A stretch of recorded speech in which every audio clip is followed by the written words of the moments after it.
กันอยู่ในรัก3รัก4นี่คือสิได้ยกไว้อยู่กันอยู่ในรักกัน10กว่าน่ะโอ้ยยันอืดคือกันจักน้ำใดหั่นนะ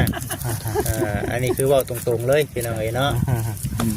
ก่อนแรกกันอยู่นะเฮาก็คือว่าแล้วเนาะมันจะบ่มีเงินก็ว่าแน่ว่าเช่นหมู่พ่อเนาะตามตัวมองกันแล้วพี่น้องหลักๆตัวนี้มันเอาง่ายกับมันบ่เรื่องแบบอันที่แบบว่ามันต้องแบบมันบ่สมควรสิมันแบบทางกันสินี่คือมันไล่เป็นกะเล่แหละเฮากับผู้ว่ามันไล่นั่นแหละไล่ตามคุ้งแต่ตามแม่ตามกะเล่แต่ว่าตามที่งานที่ผ่านมานี่คือแบบว่าโอ้เป็นหลังเนาะหลังน้อยหลังใหญ่ไม่ปูกะโลเนาะแม่นปูกะโลนี่เพิ่นสิไล่เอาตามแม่ตามกะเล่คือเพิ่นว่าเนาะชุมสาวแต่ว่าในตอนที่เฮาคุยกันน่ะเฮาก็ยังบ่ได้ออกความคิดเห็นนำเพิ่นหลายเห็นนะเฮาอย่างพังเบิ่งก่อนสิน่ะมันสมเหตุสมผลบ่เด้เฮาก็ยังพังเบิ่งก่อนมันสิเป็นยังไงพุ่นน่ะเช้านี่นะเช้า1 2 3 4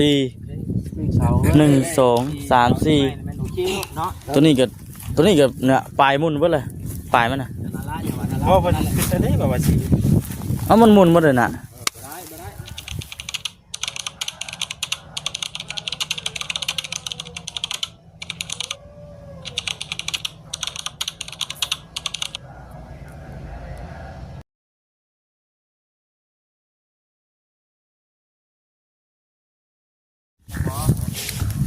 พี่น้องเลยรอบค่ำรอบเร่ง3 โมงที่เขา4 โมงเลยแหละพี่น้องเลยเรียกว่าทางสร้างเพิ่นมาก่อนอื่นก็มีแต่ว่าทักทายสบายดีเด้อพี่น้องเด้อเนาะสบายดี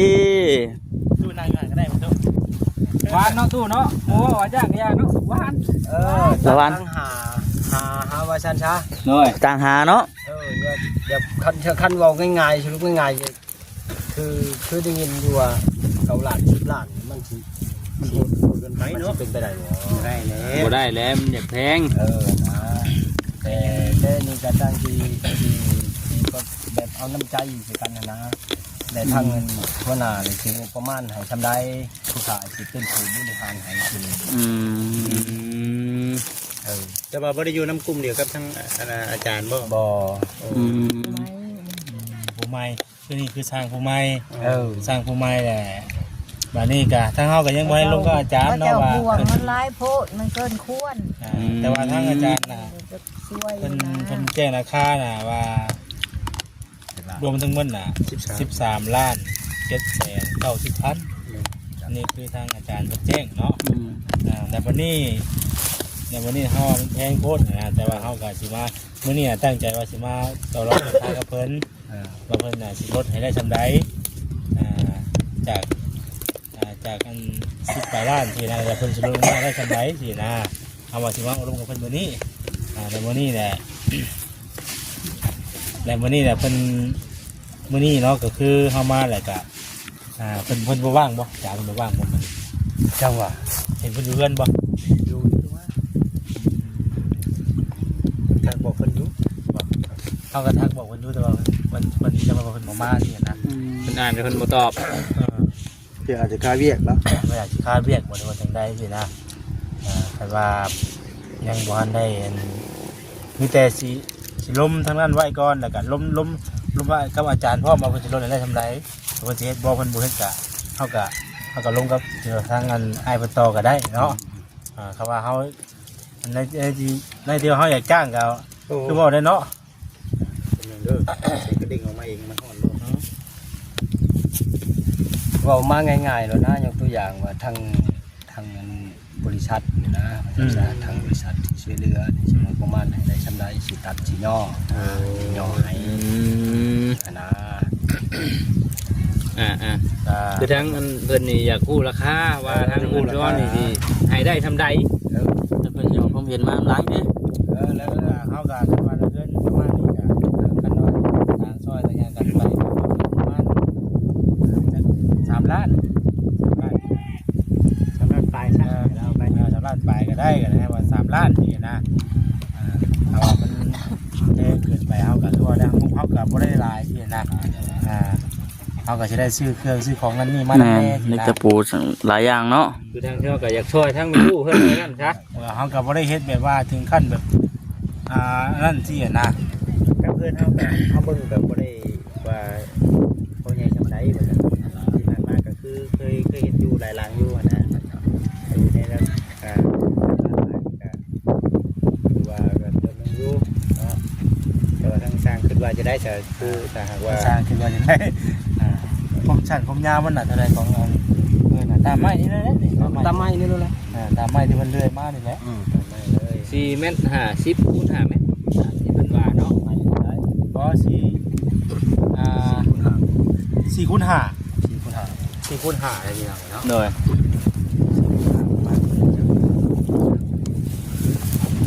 แต่ให้ล้มเหมือนทางอาจารย์ก่อนคันว่า เพิ่นบ่เฮ็ดเนาะ คันว่าเพิ่นมันอันนั้นเลยจังมาลงกันใหม่ ให้ถือว่าเพิ่นบ่เฮ็ดเนาะถือว่าเพิ่นบ่เฮ็ดก็เขาก็จะลงกับอ้ายใหม่อีกแต่ว่าเขาก็บอกราคาคร่าวๆไว้แล้วแต่ว่านี่ว่าท่านี่น่ะเฮ็ดได้บ่เนาะ ถามเบิ่งทางเราแหละเนาะว่าทำนี่สิเฮ็ดให้บ่หรือว่า ไปว่ามันเหมาะสมเนาะ โดย สมเอา4 ล้านไป4 ล้านก็สิตัดสิเนาะ คือแล้วไปเลยเฮ็ด แล้วมันเสร็จไปเลย เฮ็ดให้มันแล้วเลย ถ้าบางทีก็อยู่ได้บ่ มันนุ่งมันไหลมีวัดเนาะบัดแล้วก็แนวมุงแนวย่างก็สิเจ้าเอามาให้แต่ว่าแม่น ครบเบิดนะเนาะว่าไง นี่คือแบบว่าทั้งนุกทั้งเฮ็ดให้มันแล้วโอเคของผมผ่านนะบ่ได้ 4 ล้านนี่โอเคแม่นบ่ โอเค4 ล้านก็นั่นอยู่เดี๋ยว จะหาต้องได้ลมทั้งอาจารย์เพิ่นก่อน ทางพุ่นก่อน ฉะนั้นบ่เฮ็ดให้เฮาก็จังมาบอกมาดำเนินการเลย4 ล้านเนาะ4 ล้านก็ได้พี่น้องเพราะว่าเฮาก็ต่างจะช่วยกันไปนะ อันนี้ก็สิช่วยกันให้มันทันกันชัด ก็คือใส่แห้งจะได้ห่างกันติ แต่ว่าในใจเขาเนี่ยก็อยากดันดินไปทางไหนนิดนึงเนี่ยเพราะว่ามันจะชูโคตรเลยแหละใครมันเขาซ้ำนี่นะสมมติว่าเขาสิเอาไปมันบวิดเลยมันบวิดใหม่ แต่ว่าช่างเพิ่น เสามันเก่าเสาคนไหน แต่ว่าช่างว่ามันชีวิตบ่เสาก็เสาตำดินนี้แม่ บวิดเลยไปแค่คนไปไม่ว่างผมเลยพูดแค่คน ไม่ว่างเนาะทางมันเนาะทางเบิ่งเขาจังฮู้นะ แต่คือว่ามันได้ต่อไปอีกก็เคยมันอีกได้แต่มันที่ต่อกันอีกได้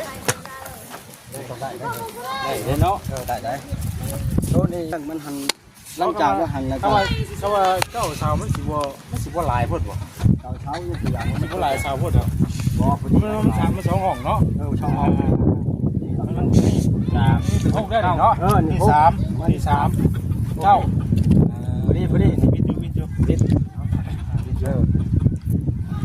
พอดีเลยเพราะมันสองห้องเลยเนาะ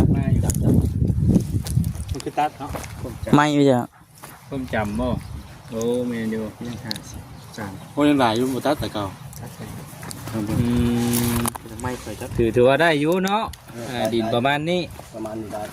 เสาเก้าต้น ทั้งนี่แล้วนี่ขอจัก4 ล้านใช่ว่าจ้ะเนาะเป็นค่าสร้างพี่น้องถือว่าตั้งเสาตัดเสายังคึงยังเรียบร้อยมุงหลังคมหลังคาผายังเรียบร้อย ปิดอยู่กับผู้ดีวิทย์เลยเนาะ วันแรกก็เรียกมิดชิดนะเนาะ ไม่ยิ่งเหมือนวิทย์แล้วว่ามันสูงหรอวะนะพ้นหรอวะ ดินบ่ดินสูงบ่พอดีได้พอดีเนาะเพื่อ เพื่อยามผ้ายามฝน พอดีเพราะคันว่าสมมุติว่าเฮาขึ้นนั่นน่ะตอนนี้น่ะมันสิแบบว่าเฮาขุดทางดินได้แต่เนาะมันสิบ่รู้คงอีกบ่จ้ะวะมันยังบ่แน่เด้นี่ ดินมันยังบวมอยู่เนี่ย คันถือหน้ามันยุ่งอีกเด้นี่นะ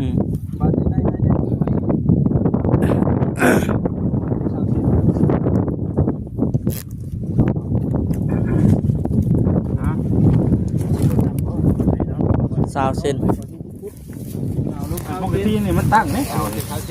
ตั้งไว้ซื่อๆเนาะ คันว่าเฮาลงสิเส้นนี่มันสิบ่ต่ำหรอวะ เพราะว่าชาวนี้มันบ่แทนคิดว่าอย่างไรมันมีพื้นตารางให้นึงเกี่ยนะเขาเลยพูดเม็ดเนาะ เม็ดเด้อเด้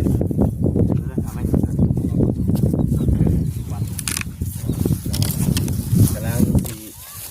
คือว่าเด็กเบิ่งเนาะไปเลยดู เบิ่งหลายช่างหลายคนเนาะ เ ใช่ไหมจ๊ะถามเบิ้งพี่น้องเอ้ย ผู้นี้เพิ่นก็ว่าขึ้นจากก้อยคือกัน แม่นนั่นแหละ ต่างช่วยนะเนาะ ขึ้นเห็นว่า13ล้านนี่ยอมเนาะเฮาก็ยอมคือกันเนาะยอมคือกันกิน มัน คิด ก็เติบ หา หนึงเลย น้ำก็ เนาะ บ่ได้แล้วมันเนาะถือว่านักอยู่แหละ อ่า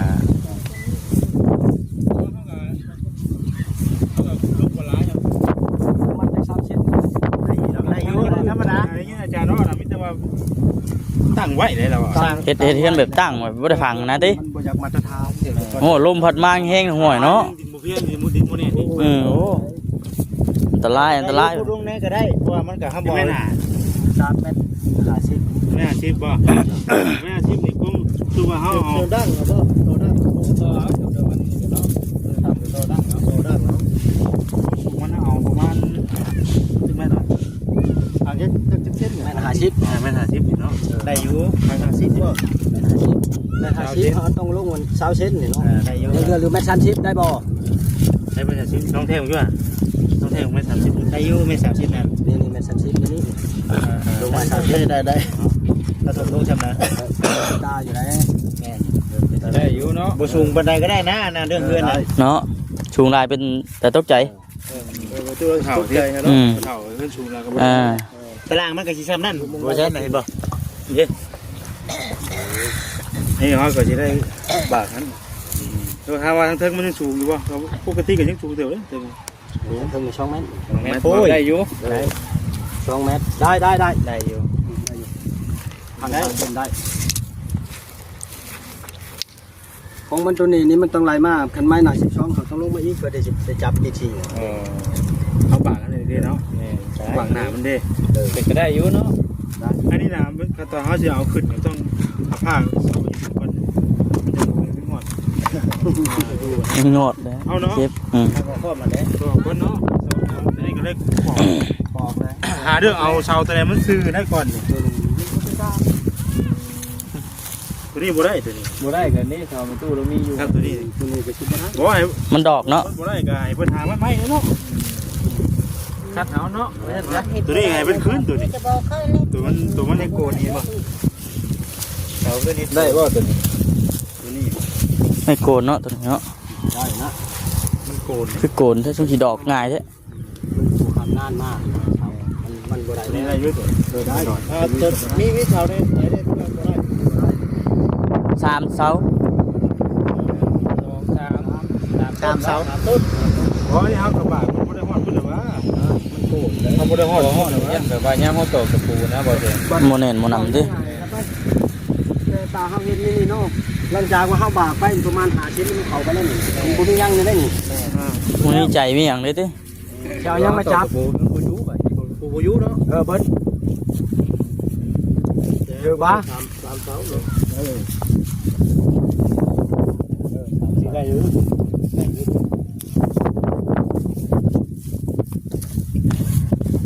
นี่จะทางงานบริษัทมีลบกับเพิ่นเปลี่ยนเช้ามาให้สังขารเช้ามาให้แล้วจังคันสิเจ้ามาหลอกช่องจังมาลงต้นไม้ ตัวนี้ก็ให้เพิ่นเอามาคืนตัวนี้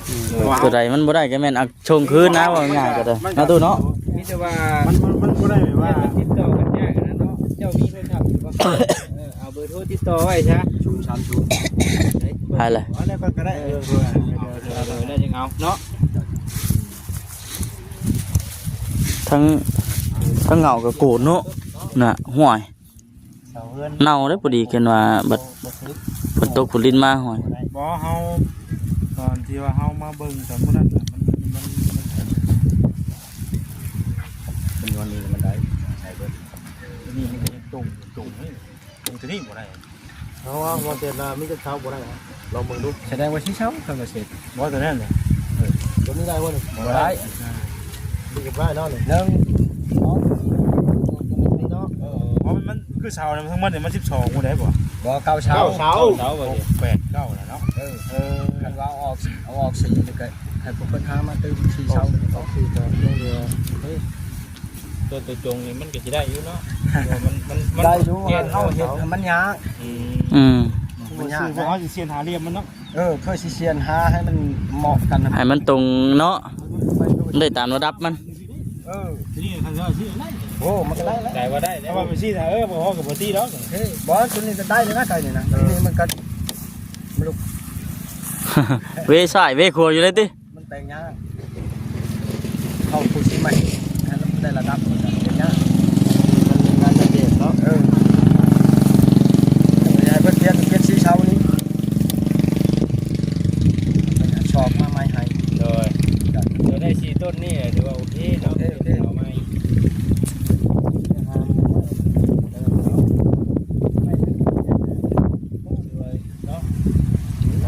ว่าตอนแรกน่ะว่าคันว่าไล่ไม่จิกก็เอามาจิกเด้อป่ะไม่จิกไม่หยังแล้วบ่ไม่อะไรที่มอดบ่กินแล้วนี่มันสิมาเสือกบ่เลยนี่ ไม่จิกไม่แดงไม่หั่ง ไม่นี่ก็ได้อยู่กันตัวมันถือมันซื้อไป ไม่ สินะ เชือกก็ได้ว่าตัวมันซื้อที่ก็ได้อยู่ ได้ เอามาซื้อก็ได้ เรียนสีต้นนะตัวได้มันบ่ถึงตาเขาเลยนะ เปลี่ยนเนาะ เพราะว่าเลยเอาไปซื้อเนาะ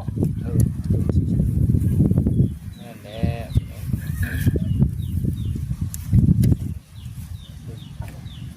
คือว่าสร้างเขาก็มีแหละเป็นเอาไปเนาะแต่ว่าเขาก็ต้องปรึกษากับ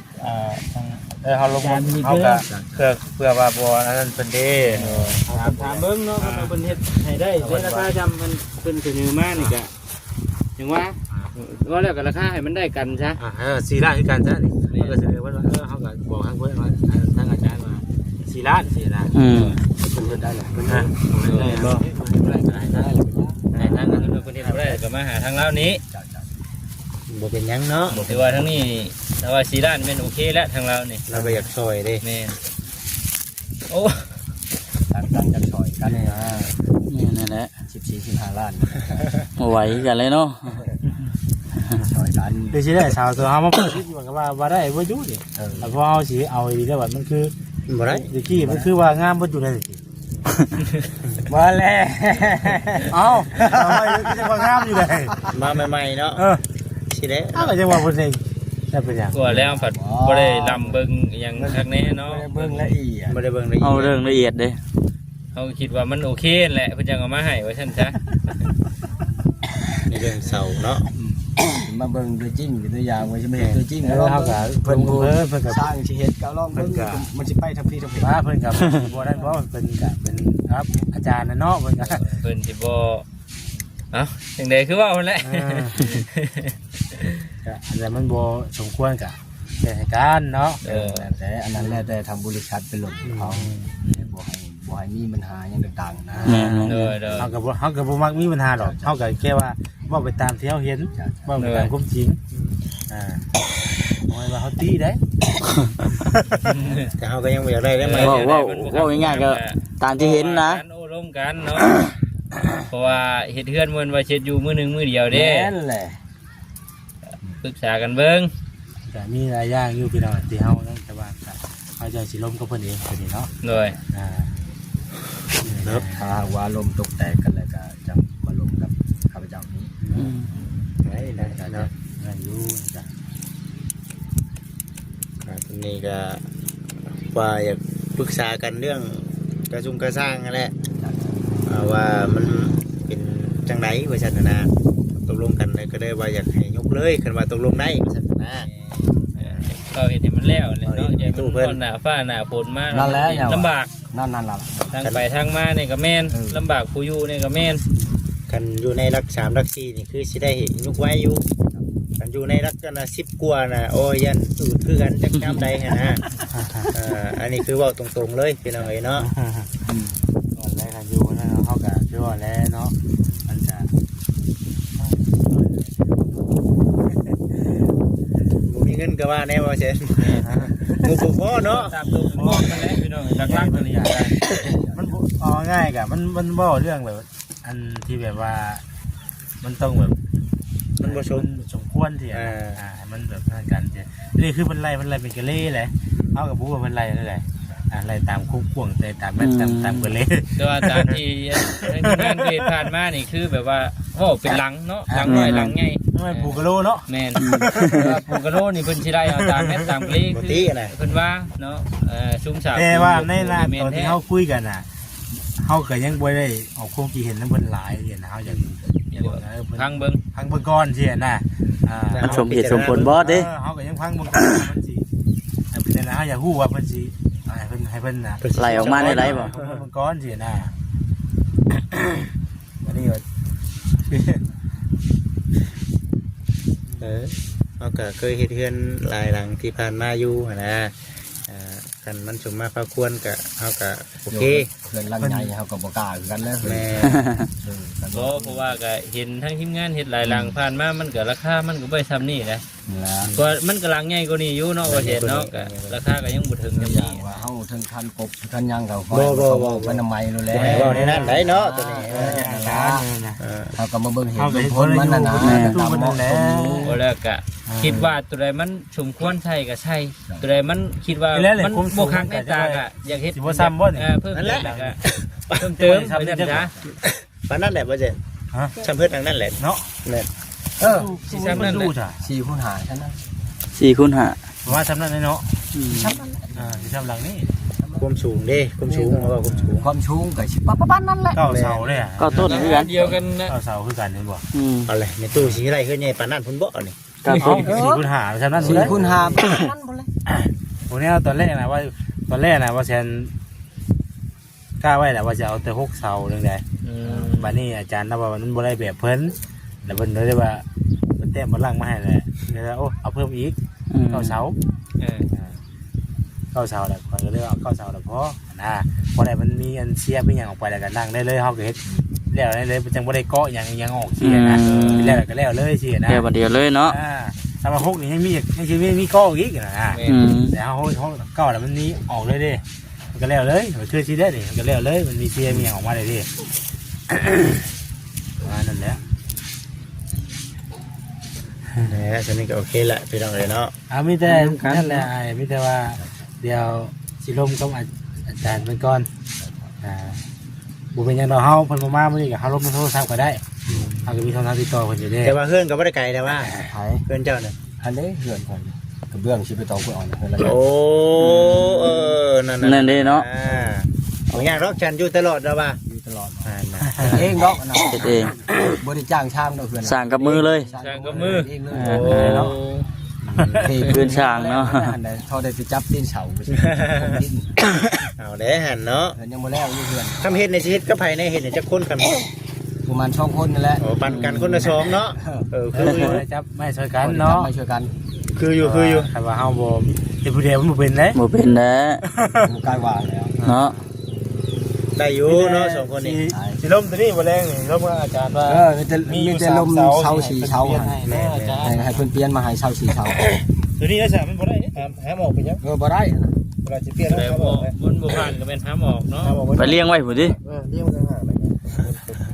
เปลี่ยนมาให้ใหม่ มันได้หา เดี๋ยว4เสาตัวที่มันผ่านเด้อ เรางงนึงเองพุ่นเนาะ ก็บ่ผ่าน มันเรางงนึงเองพุ่นนะ ผ่าน4เสานี่นะ4เสา 1 2 3 4 1 2 3 4ตัวนี้ก็เนี่ยปลายมุนเบิดเลยปลายมันน่ะ เพราะมันคือจะได้แบบว่าสิ เอ้ามันมุนหมดเลยน่ะเห็นแล้วคู่ได้อยู่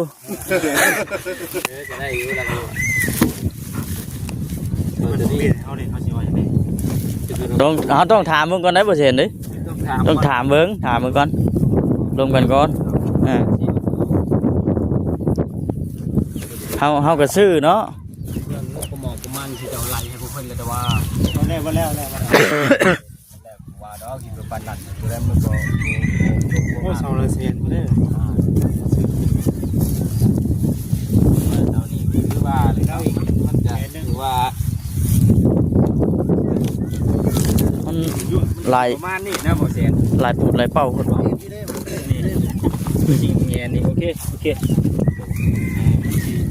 เบื่อคือไม่ยังเบิ่งหาจังแม่นเอาบ่เห็นต้องแก้บ่ได้เบิ่งเอาบ่ได้บ่เห็นเบิ่งเอา เน่เม็ด เป็นได้ซ้ำเป็น50ตัดสิ้นเลยแม่ มันก็ได้มันก็เสียนทางเอาเด้อเอาก็ ตัดทั้งปลายไม่ได้สิบ เปลี่ยนแต่อัน ดึงเบิ่งถ้าเกิดว่ามันได้บ่รู้ตัวนี้ มันได้บ่พวกเข้าคนนี้เด้อเรื่องบ่โอเค ตัดเนาะ มันบ่ได้พี่มันซ้ำแม่น50 เนาะ นี่ คนละเรื่องเลยดิ คือว่าตัวนี้ก็สิบ่ถึงหมู่อีกนี่เนาะ บ่มันก็ ตัวนี้ก็บ่ถึง บ่ตัวนี้ก็มันก็สิได้อยู่แล้วคันเอาอีกก็แต่ว่ามันต้องไปแหกออกมันบ่แม่นเฮ็ดเอาสิว่าเฮ็ดเต้เฮ็ดหยังเนาะว่าก็ได้ คันว่าได้อย่างตัวอย่างว่าเฮาต้องได้เอาลงไปเบิดแล้ว3แต่ของเอาตัวนี้มันสั่นกว่าหมู่เด้ตัด3เมตร30นี่เนาะแม่นบ่มันต้องได้ตัดกันเบิดแล้ว3เมตร30มันก็เอาไปทำแล้วนะคันว่าสิเอาตัวนี้ เป็นแท่งนะอยู่ว่าตัดใหม่เอาเนาะ ดึงเบิ่งดูตัวนี้มันได้จักแมตรตัวนี้ ตัวน้อยนี่ มันได้มันได้ โอ้ยที่ว่า2เมตร ได้อยู่วาง3เมตรปะ บ่ได้ดอก 2เมตร 2 เมตรฮะ อ่า หมอเรา3 เมตร บ่ถึงเลยเนาะอันนี้ได้ใส่ลงมาถึง มันรู้ชั่วคำว่าตัว เอาเนาะ อันนี้ก็สิเล่าๆดิ หมอ3เด้อมันนี่ จ้า ฮะแต่ละเสาบ่ได้ซ้ำกันครับ มันไม่ได้แบบเด้เนาะ เสา อาจจะยาวอยู่ตัวนี้ เสาแต่ละต้นเนาะ สองต้นนี่เนาะน่าจะซ้ำกันเนาะ อ๋อเยี่ยมเยี่ยม เกือบดังว่าจังได๋ บ่เย็นคุ้มหมายของเพิ่นนี่เพิ่นสิเอาสูงแค่นี่สูงแบบนั้นมาเช่ คุณจะชูงแบบนั้นบ่ท่านต้นพี่จะตัดลงบ่ไร คุ้มหมายเพิ่นว่าเช่นนี้คือฮู้ในแต้มแล้วร้อยนะคือว่าง่ายกับผู้นึงออกแบบแต่ผู้นึงมาจัดเสาแต่มันบ่ซ้ำกันบัดแต่เพิ่นสิเอาทดลงเองเพิ่นเสียนะ 3 ต้นนี่ดิ1 2 3 เออ 3ต้นนี่มันต้องอยู่แค่ท่าม แม่น ตัวที่ว่า ตัวเสาเนี่ยตรงกลางอยู่กลางกับอยู่ขอบเงาพวกเสาตัด นั่นก็ได้อยู่นี่1 2 3 จริงๆแล้วน่ะมันต้องซ้ำกันเบิด แม่น จะง่ายชุด สำคัญ แล้วก็ตัวนี้มันก็ยังดังเอา เสริมดังเอาตัวดังเอา ตัวอย่างเดียวแต่สิคุยกับเพิ่นเองหรอกพี่น้อง โอ้โดเบิ่งเนาะให้ซั่นซะ เนาะ เดี๋ยวคุยกับเป็นแบบยังไงเลยเป็นพันยาเทียนให้จะทุก บ้าหอดเนาะเจ้าคือบ่แต่พุ่นมันก็บ่มันก็คือตอนนั้นเฮาก็บ่กล้าเว้าได้พี่น้องเฮาแต่ว่าเห็นแล้ว โยนมันก็จริงใจกับแม่น เกรงใจนะแบบว่าเฮาก็คิดว่าเพิ่นตอนแรกที่เฮาสร้างแล้วเพิ่นนี่เฮาก็คิดว่าเพิ่นน่ะสิหาตัวมันได้ตัวมันดีมาให้ด้วยจบ ตัวมันละเอียดว่าซั่น บ่ต้องให้ติแบบนี้นะที่แรกทำตีแล้วนะมันบ่งามบัดนี้ เป็นนั่นบ่คักว่า อ้าวเนาะดูมันบ่เฮาบ่ได้เว้าขนาดนั้นมันเฮามัน จริงนี่มัน งามมันจบมัน โกนเลย ที่เด้เนาะ โกนเดี๋ยวพี่ได้เวลาเขาพังดินมันก็เน่ากันได้เนี่ย พวกกินแล้ว ยามฝนยามหยังตก ไม่งอดฟาดมือหรือว่าปวกกินแล้วได้ มาดูเนาะ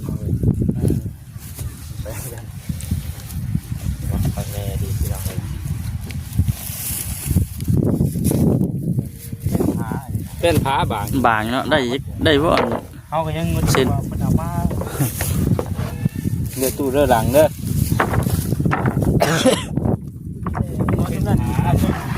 บางกว่านี้เนาะ ซอยไม้ผู้ซอยไม้ก็ซอยบ่สีมือเนี่ยนี่นะ